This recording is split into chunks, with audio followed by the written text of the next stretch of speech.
સ્વાગત છે એકવાર ફરી આપનું સીએનબીસી બજાર પર અને હવે નેપિયન કેપિટલના કો ફાઉન્ડર અને મેનેજિંગ પાર્ટનર ગૌતમ ત્રિવેદી આપણી સાથે જોડાઈ ગયા છે ચર્ચામાં. ગૌતમ સર, ગુડ મોર્નિંગ, સ્વાગત છે આપનું શો પર. અને સૌથી પહેલાં એક શરૂઆત કરીએ, થોડા ગ્લોબલ સેટઅપ અને સમજી લઈએ માર્કેટ માટે જે રીતે આપણે જોઈ રહ્યા છીએ.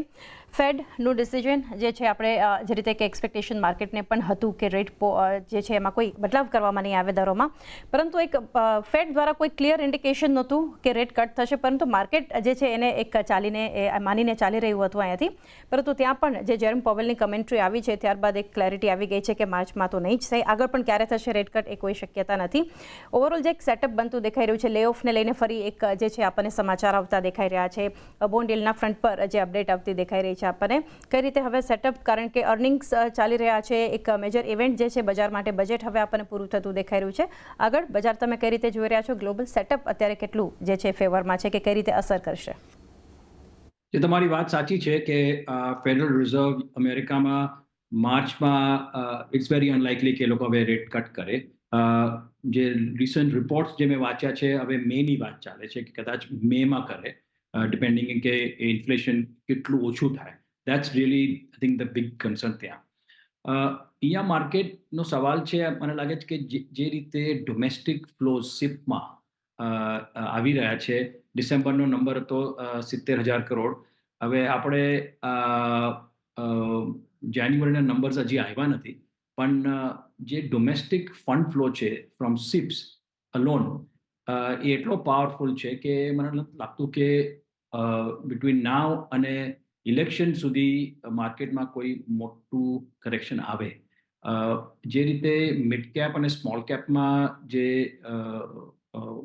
ભાવ વધી ગયા છે, એટ ધીસ લેવલ મને જરા ચિંતા થાય છે to put new money to work in the mid and small cap. અને મને લાગે છે કે લાર્જ કેપમાં ઘણા એવા લાર્જ કેપ છે જે છેલ્લા 12 થી 18 મહિનામાં એ લોકોનું performance has been underperforming. એટલે મને લાગે છે કે it's better to focus on large caps આજની તારીખમાં, but not so much on small caps and mid caps. જી, તો એક અહીંયા ફોકસ લાર્જ કેપ પર વધારે કમ્પેર ટુ મિડ કેપ અને સ્મોલ કેપની વાત કરીએ. બજેટના અમુક અનાઉન્સમેન્ટ્સ પર આવીએ ગૌતમ સર, તો એક ઓટો પર એક વ્યૂ લઈએ તમારી પાસેથી. જનરલી ટુ વ્હીલરને લઈને પણ તમે વ્યૂ આપતા હો છો. ઈવી પર જે ખાસ ફોકસ જે છે, આપણે આ બજેટમાં એક અનાઉન્સમેન્ટ જોયું હતું, તો ખાસ કરીને ઈ વ્હીકલ ઇકોસિસ્ટમ માટે એક જે છે એન્કરેજમેન્ટ અહીંયાથી આપણે જોયું. પબ્લિક ટ્રાન્સપોર્ટમાં જે છે ઈવી અને ખાસ કરીને અહીંયાથી ઈવી એડોપ્શન, ઈવી બસ એડોપ્શન પણ આપણે જોશું. કઈ રીતે આ જાહેરાત તમે જોઈ રહ્યા છો અને ઓવરઓલ સેક્ટર પર આપની સલાહ? મને લાગે છે કે ટુ વ્હીલર નો રિકવરી આવી ગઈ છે અને ઈવી અડોપ્શન ટુ વ્હીલરમાં હેઝ બીન મચ ફાસ્ટર.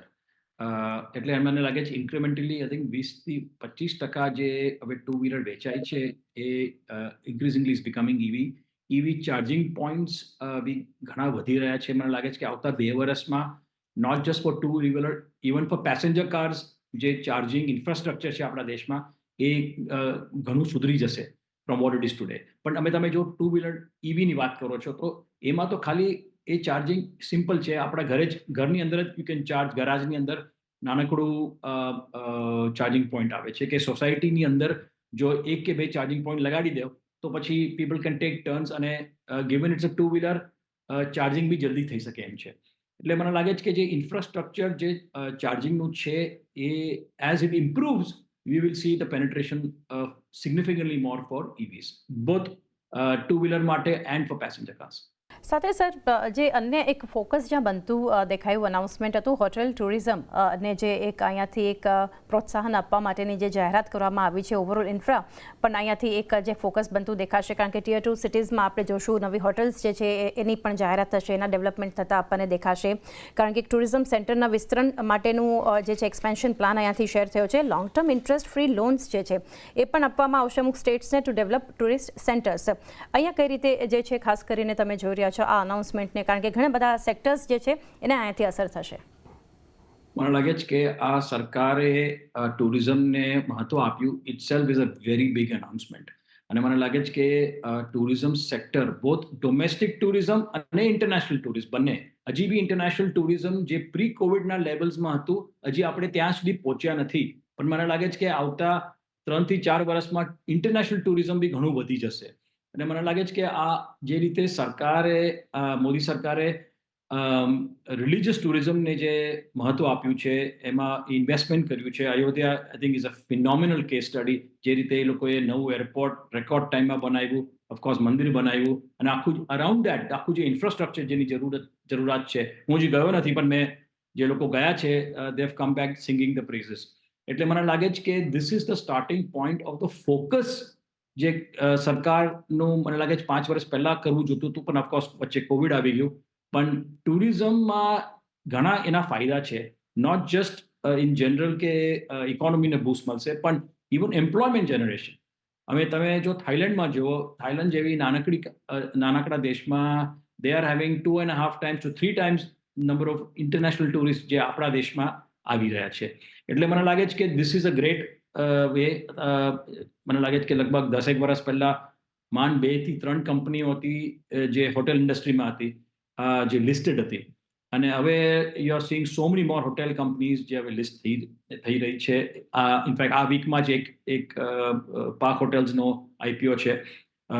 ઘણા બીજા આઈપીઓ બી આવશે. પણ મને લાગે છે કે આ સેક્ટર અને હોટેલ ઇન્ડસ્ટ્રીમાં આપણે ફોકસ કરવું જ પડશે. બિકોઝ ટુરિઝમ અને ઓફકોર્સ બિસાઇડ્સ હોટેલ્સ, મને લાગે છે કે ટ્રાવેલ ઇન્ડસ્ટ્રી, એર ટ્રાવેલની વાત કરું છું, તમે ઇન્ડિગોના બી નંબર્સ જુઓ. લાસ્ટ ક્વાર્ટરનો નફો હતો 3,000 કરોડ, એક ક્વાર્ટરનો નફો, વિચ ઇઝ ફેનોમિનલ.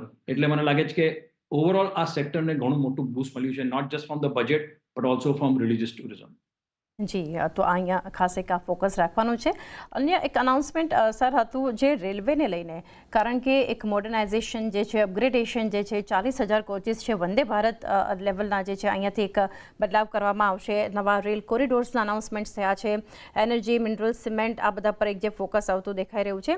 કઈ રીતે? કારણ કે હવે મેટ્રો રેલ, નમો ભારત જે છે, વધુ સિટીઝમાં એક્સપેન્ડ કરવામાં આવશે.